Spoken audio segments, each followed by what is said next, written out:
మునగాకు పొడి చేస్తున్నా. ముందు కొంచెం నెయ్యి వేసుకుని అందులో మినపప్పు, కందిపప్పు, కొంచెం జీలకర్ర, ధనియాలు, కొంచెం చింతపండు, ఎండుమిర్చి, వెల్లుల్లిపాయలు అన్నీ వేసి బాగా వేగిన తర్వాత మునగాకు కడిగేసి ఆరబెట్టుకున్నాం. అది ఆరిపోయింది, బాగా వేసుకోవాలి. ఇది బాగా వేగిన తర్వాత ఇందులో ఉప్పు వేసి చల్లారిన తర్వాత మిక్సీ వేసుకోవాలి. మునగాకు పొడి రెడీ.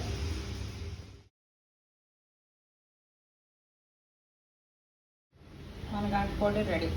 ముందు పోపు గింజలు వేపుకొని కొన్ని మినపప్పు, శనగపప్పు, కొంచెం కందిపప్పు, కొంచెం జీలకర్ర, ధనియాలు, ఎండుమిర్చి అన్నీ వేసి కొంచెం నెయ్యి వేసి వేపా. అదంతా వేగిన తర్వాత మునగాకు బాగా కడిగి ఎండబెట్టుకున్నాం. అది వేసి బాగా వేగిన తర్వాత అందులో ఎండుమిర్చి అన్నీ వేసి బాగా వేగేసి కొన్ని వెల్లుల్లిపాయలు కూడా వేస్తాం. అన్నీ వేగితే చల్లారిన తర్వాత పొడి చేస్తాం. మునగాకు పొడి రెడీ.